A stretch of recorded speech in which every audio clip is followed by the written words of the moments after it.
Dado este campo de deslocamentos, vamos mostrar que ele, de facto, verifica as condições de compatibilidade. Vamos começar por obter o tensor das deformações a partir deste campo vetorial. Epsilon 1 é a derivada de Sx em ordem a x, portanto fica 2ax. O epsilon 2 é igual a ds dy, então fica 2by.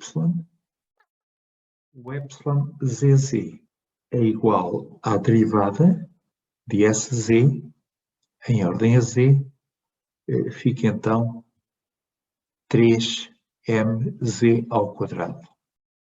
Depois temos fora da diagonal, epsilon 2 é 1/2 de dsx dy mais dsy dx. Feitas as derivadas, aqui temos bx, deste lado temos c, então fica 1/2 de bx mais c.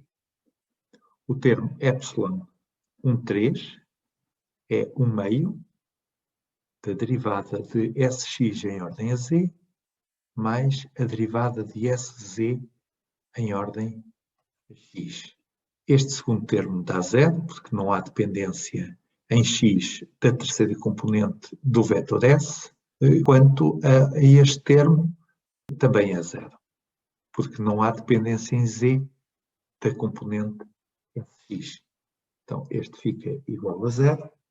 E finalmente o epsilon 2/3 é 1/2 da derivada de sy em ordem a z mais derivada de sz em ordem a y.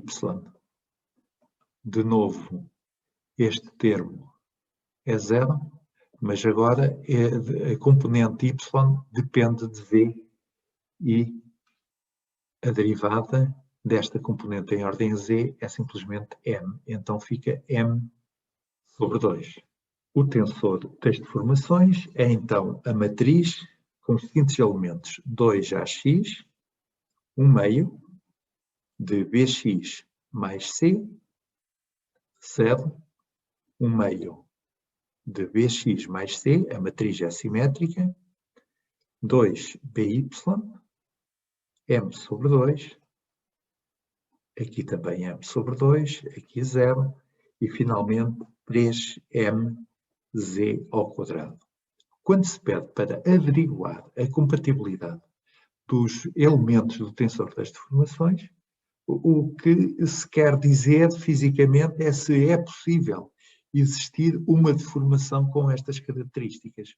É que há fortes condições matemáticas que são impostas sobre estes elementos e que têm que ser respeitadas. Se não forem respeitadas fisicamente, essa deformação não é possível. Quer isto dizer que estes elementos, epsilon 1, epsilon 2, epsilon i, j em geral, não podem ter dependências x, y, z quaisquer. E quais são essas condições de compatibilidade?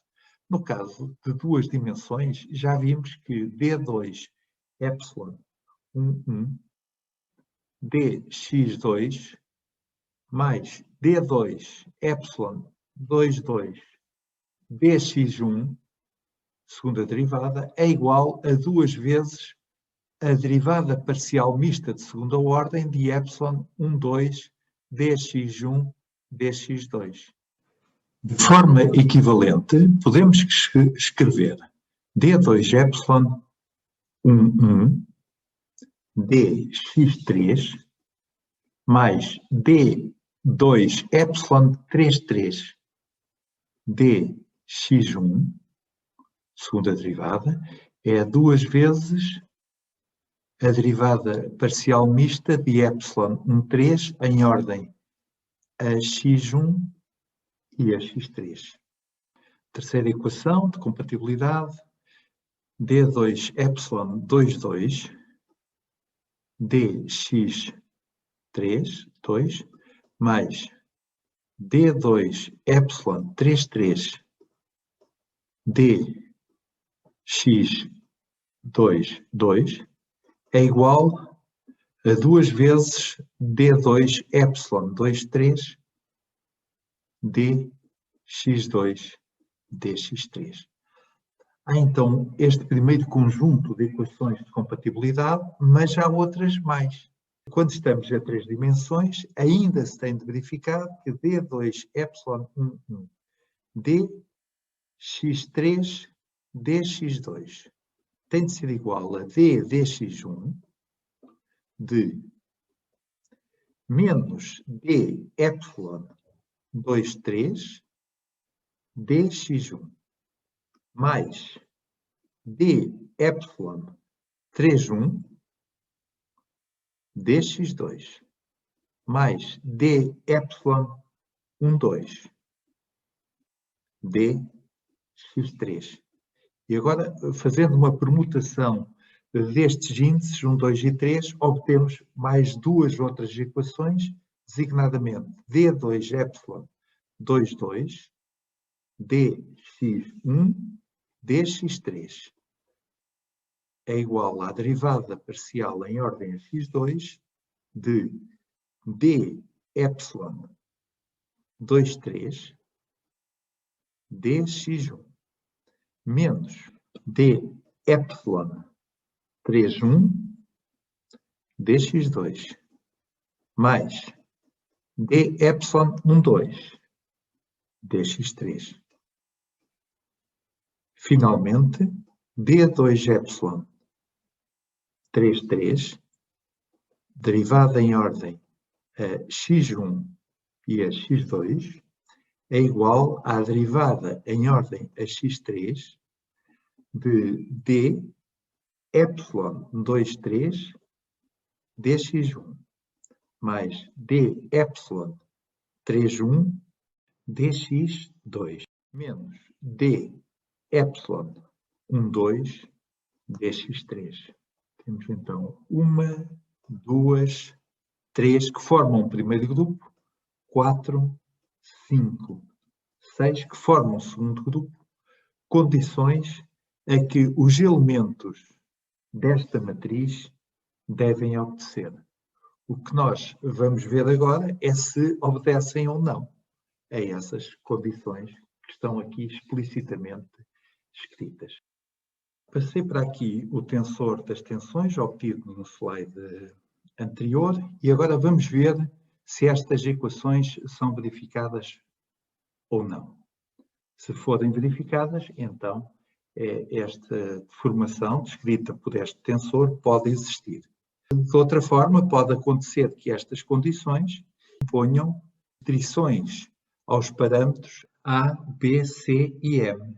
Vamos averiguar. Este primeiro termo é a derivada em ordem y deste epsilon 1, dá zero. Este termo é a derivada em ordem a x deste termo, dá zero. Aqui temos a derivada deste termo, primeiro em ordem a x e depois em ordem a y, dá zero. Portanto, esta primeira equação está já verificada. Então, este é zero, este é zero, este é zero, esta equação está verificada. Vamos ver a segunda equação. Derivada deste em ordem a z é zero. Derivada deste em ordem a x é zero. A derivada deste é zero, portanto, este é zero, este é zero, este também é zero. Esta equação está verificada. Derivada do epsilon 2, 2 em ordem a z, dá zero. Derivada do epsilon 3, 3 em ordem a y, também dá zero. Derivada de epsilon 2, 3 em ordem, ora, é uma constante, por isso dá zero também. Igual a zero, igual a zero, igual a zero, também está verificado. Vamos agora ver este segundo grupo de equações. Epsilon 1, 1 derivada em ordem a y e em ordem a z, dá zero. Agora, este aqui dá zero. Vamos ver quanto é que dá este, o 2, 3, em ordem a x. Ora, o 2, 3 é m sobre 2, é uma constante, dá zero. Este é zero. A derivada de epsilon 3, 1 em ordem a x2, ora, o epsilon 3, 1 é zero. Portanto, também dá zero. Derivada do epsilon 1, 2, que é este em ordem a z, também dá 0. Então, esta equação também está verificada. Vamos a esta, primeiro membro, epsilon 2, 2, derivada em ordem a x e a z, é 0. Epsilon 2, 3, que é este termo, é uma constante, a derivada é 0. Seja lá relativamente ao que for. A derivada de epsilon 3, 1 também é 0, porque o epsilon 3, 1 é 0. A derivada de epsilon 1, 2 em ordem a z, a derivada deste em ordem a z, também é 0. Ou seja, a quinta equação está verificada. Vamos à última equação. Derivada de este termo em ordem a x ou em ordem a y, é 0. Derivada de epsilon 2, 3 é 0. Sempre 0. Este aqui também é 0. E, finalmente, a derivada deste termo em ordem epsilon 1, 2 em ordem a z também é 0. Estas equações estão todas trivialmente verificadas por este tensor.